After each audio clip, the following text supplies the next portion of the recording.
शिव कथा करें। आपका किया गया भजन, आपका किया गया मंत्र जाप, आपका किया गया नाम जाप, आपका किया गया स्मरण, आपका किया गया पुण्य खाली नहीं जा सकता। भूल से भी अगर मुख से राम नाम, कृष्ण नाम, शिव नाम निकल गया, वो खाली नहीं जाए। उस मंत्र को हमें खुद भी जपना है। ब्राह्मण देवता, भूदेवता, इस पृथ्वी पर रहने वाले ब्राह्मण देवता आपके द्वारा, आपके लिए महामृत्युंजय का अनुष्ठान करेंगे। ब्राह्मण एक आसन पर बैठकर तुम्हारे लिए महामृत्युंजय का जाप कर देगा। ब्राह्मण संकल्प लेकर आपके लिए महामृत्युंजय का जाप कर देगा। परशु महापुराण की कथा कहती है, ब्राह्मण भी जाप करे, वो करेगा, मना नहीं, पर निवेदन है कि उस जाप को आप स्वयं भी प्रतिदिन अपने मुख से, अपनी जिह्वा से, अपने शरीर से प्रतिदिन करते चलें, जिससे हमारी जिंदगी सार्थक हो। महामृत्युंजय का मंत्र, महामृत्युंजय का जाप, महामृत्युंजय मंत्र का जाप मनुष्य कब करता है? किसी का एक्सीडेंट हो गया तो पंडित जी ने कह दिया महामृत्युंजय का जाप कर लो। कोई कर्जे में डूब गया तो कह दिया महामृत्युंजय का जाप कर लो। किसी के घर में क्लेश हो रहा है तो कह दिया महामृत्युंजय का जाप कर लो। किसी के यहाँ दुख आ पड़ा तो कह दिया महामृत्युंजय का जाप कर लो। किसी के यहाँ कष्ट आ गया तो कह दिया महामृत्युंजय का जाप कर लो। कोई वेंटिलेटर पर पड़ा है तो कह दिया महामृत्युंजय का जाप कर लो। शिव महापुराण की कथा कहती है, वो महामृत्युंजय का जाप पलंग पर पड़े हुए व्यक्ति के लिए करा जा रहा है। निवेदन केवल इतना है कि अगर महामृत्युंजय का जाप आप रोज थोड़ा थोड़ा करते रहते तो तुम पलंग पर नहीं पड़े होते, ये निश्चित है। जिस महामृत्युंजय मंत्र को सिद्ध किया, जिस महामृत्युंजय मंत्र को प्रकट किया,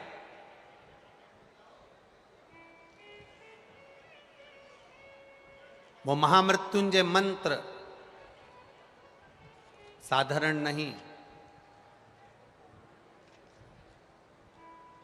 जब मार्कंडे ऋषि की मां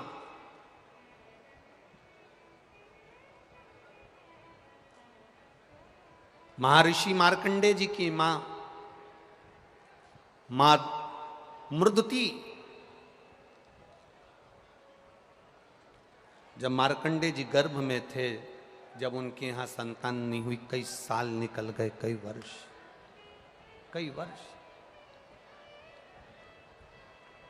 और जब कई वर्ष निकल गए, मृदुति के गर्भ से कोई संतान नहीं,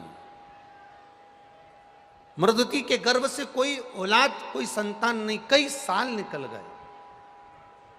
एक दिन मृदुति ने मार्कंडू जी से कहा कि संतान नहीं है, औलाद नहीं है, संतान नहीं, औलाद नहीं,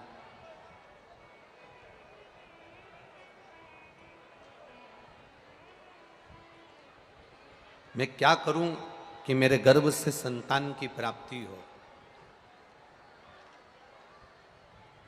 मैं क्या करूं कि मेरे गर्भ से संतान की प्राप्ति हो? शिव। और जिन मार्कंडे भगवान ने महामृत्युंजय मंत्र का उद्घोष करा है,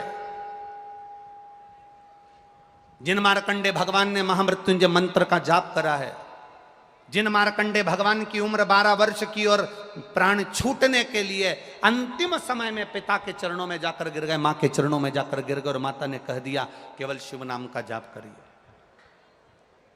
केवल शिव नाम का स्मरण करिए, शिव भक्ति का स्मरण करिए।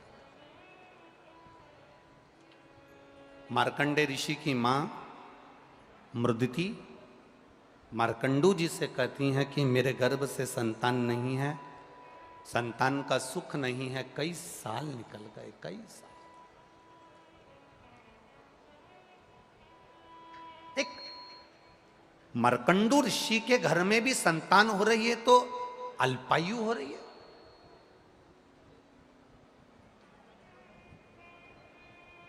कभी विचार करना,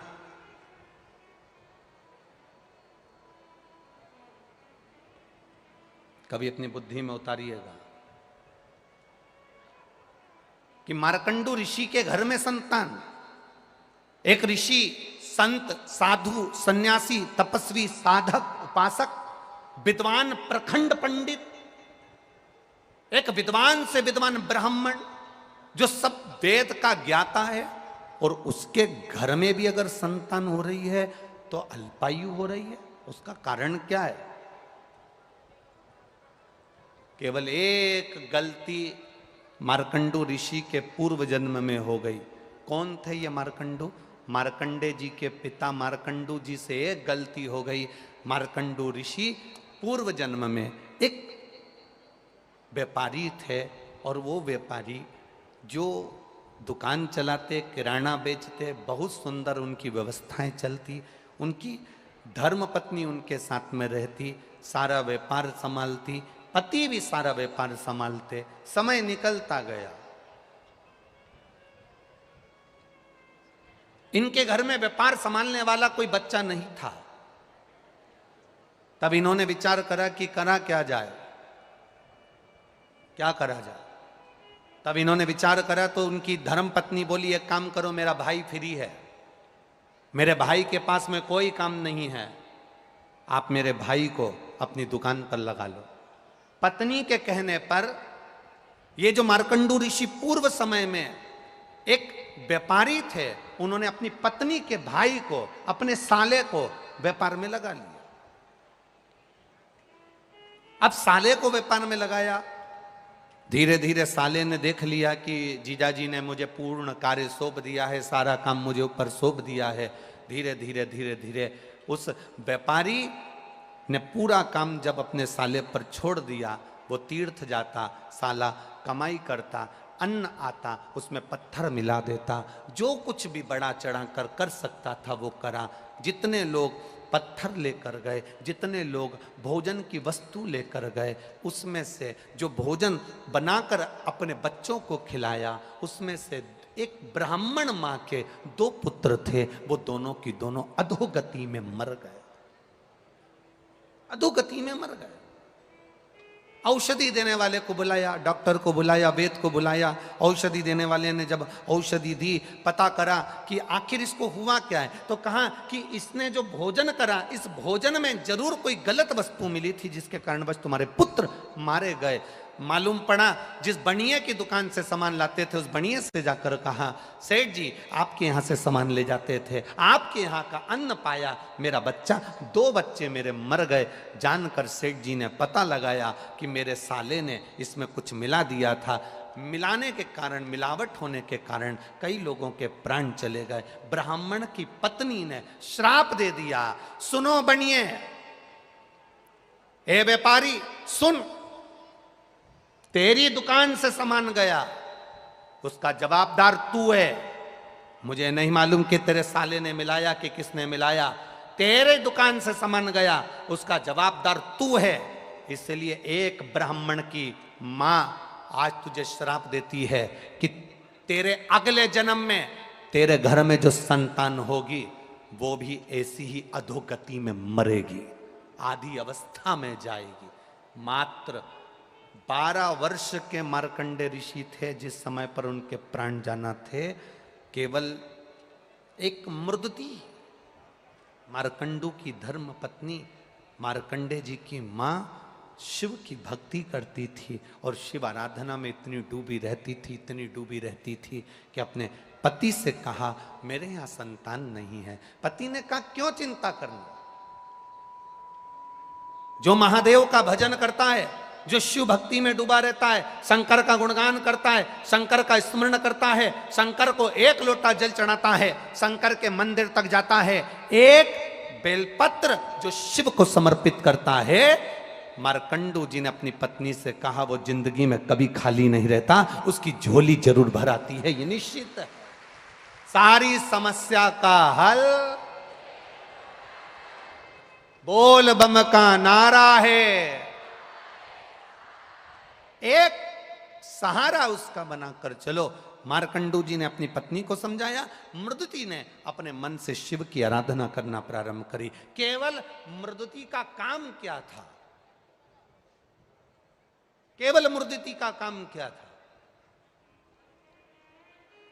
अभी तक शंकर के मंदिर में जाकर पूजन करती थी, अभी तक शिवालय में जाकर आराधना करती थी, अभी तक शिव मंदिर में जाकर अर्चना करती थी। अब मृदुति ने शिव के मंदिर में जाकर आराधना अर्चना नहीं करी है। मृदुति ने केवल एक काम करा है, शंकर के मंदिर में जाकर शंकर के मंदिर में सफाई करी है, शंकर के मंदिर में झाड़ू लगाई, शंकर के मंदिर में पोछा लगाया, शिव मंदिर शिवालय को केवल क्लीन करा है, साफ करा, केवल साफ। आपसे निवेदन है, शिव मंदिर में जाया करो, एक लोटा जल नहीं है, अगरबत्ती नहीं है, दिया नहीं है, बेलपत्र नहीं है, मंदिर में तुम्हारे पास चढ़ाने के लिए कुछ नहीं है, अपने घर से एक फटा हुआ कपड़ा ही ले गए या मंदिर में पड़ा हुआ एक वस्त्र उठाकर, बेकार पोछा उठाकर, झाड़ू उठाकर उस मंदिर को, शिवालय को केवल साफ भी अगर आपने कर दिया तो शंकर भगवान खाली नहीं छोड़ेगा, झोली भरेगा जरूर। ये मार्कंडू ऋषि की धर्म पत्नी का चरित्र है, देगा वो। और मृदुति ने मंदिर में, शिवालय में जाकर शंकर जी के मंदिर को स्वच्छ रखना प्रारंभ करा। शिव जी की कृपा हो गई, प्रसन्न हो गए। मार्कंडू, मांगो तुम्हें क्या चाहिए? मेरे घर औलाद नहीं, संतान नहीं। शिव जी ने कहा संतान तो होगी पर उसकी उम्र ज्यादा नहीं होगी। क्या चाहते हो बोलो? चलेगा, 12 वर्ष भी अगर बच्चे की उम्र है चलेगा, आप दे दीजिए। पुत्र तो हो गया ना, मेरी पत्नी निसंतान तो नहीं कहलाएगी, बांझ तो नहीं कहलाएगी, आप दे दीजिए। शिव जी ने कहा जैसी आपकी मर्जी। मेरा वो घड़दानी, मेरा त्रिकालदर्शी, मेरा कैलाशी अविनाशी ने कह दिया तथा पुत्र हुआ।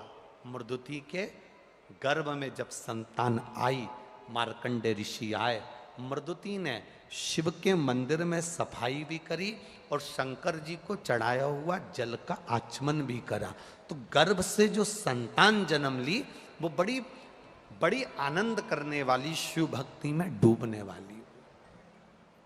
मार्कंडे बाबा जैसे जैसे उम्र बढ़ती गई, वो उम्र बढ़ते बढ़ते बढ़ते बढ़ते मार्कंडे बाबा की उम्र जब 12 वर्ष की आ गई, तब जरा इस शब्द पर स्मरण करिएगा, आपका ध्यान रखिएगा। 12 वर्ष की आयु हो गई, मरने का समय आ गया, प्राण छूटने का समय आ गया। माता पिता ने जानकर अपने बच्चे को बता दिया कि तू 12 वर्ष की तेरी आयु है, अब तेरे प्राण जाएंगे। तो मार्कंडे जी ने पूछा मुझे करना क्या है वो बताओ। तो कहा हमने तुझे पाया था शंकर जी की भक्ति कर कर, तेरी उम्र बढ़ सकती है तो शंकर जी की भक्ति कर कर, तू शिव की भक्ति में लग जा। और मार्कंडे बाबा ने जो महामृत्युंजय मंत्र का स्मरण करना प्रारंभ किया, पूछा, स्मरण किया, पूछा आखिर इस महामृत्युंजय मंत्र में है क्या? तो कहा 33 कोटि देवी देवता होते हैं, 33 कोटि देवी देवता होते हैं और इन 33 कोटि देवी देवता के होने पर ये 33 कोटि देवी देवता हमारे जीवन की रक्षा करते हैं, सहायता करते हैं। पग पग क्षण क्षण हर पल हर घड़ी ये 33 कोटि देवी देवता हमारे सम्मुख में होते हैं। तो फिर मार्कंडे जी ने स्मरण करा और 33 कोटि देवी देवताओं को जानते हुए 33 अक्षर के मंत्र को मार्कंडे जी ने सिद्ध किया और उसका नाम महामृत्युंजय मंत्र हुआ। 33 अक्षर का मंत्र मार्कंडे जी ने सिद्ध कर लिया और उस मंत्र का स्मरण करने लगे। यमराज आया बंदी बनाने के लिए, 12 वर्ष की आयु है, और बंदी बनाने के लिए जब आया, शंकर जी की आराधना में मार्कंडे जी लगे थे। यमराज ने फंदा फेंका। जब भगवान शिव की आराधना में मार्कंडे जी लगे थे, जो फंदा फेंका गया था मार्कंडे जी को उठाने के लिए, वो फंदा मार्कंडे जी पर नहीं पड़ा, वो फंदा शंकर के शिवलिंग पर पड़ गया। शंकर के शिवलिंग पर गया, शिव क्रोधित हो गए। शिवलिंग शिव पर चला जाएगा, फंदा गया शिव जी पर गया। खड़े हो गए मेरे देवादिदेव महादेव, मेरे शंभु, मेरे शंकर, मेरे कैलाश अधिपति, मेरे देवादिदेव महादेव सामने खड़े थे। यमराज ने कहा आप विधान नहीं जानते? शिवजी ने पूछा कौन सा विधान? आपको नहीं मालूम? ये बच्चा 12 वर्ष की आयु में मरेगा, इसका विधान टल नहीं सकता, इसको 12 साल की आयु में मरना पड़ेगा, इसलिए इसका आज का आखिरी दिन था, इसलिए मैं इसको उठाने के लिए आया हूं, इसको मारने के लिए आया हूं। शंकर भगवान तुरंत जैसे ही सुनते से ही भोलेनाथ जी ने कह दिया, विधि लिखने वाले तुम हो, विधि का निर्णय करने वाले तुम हो, पर विधि को पलटने वाला केवल दुनिया में एक है, वो देव अधिदेव महादेव है। बदल दिया, विधि का विधान बदल दिया।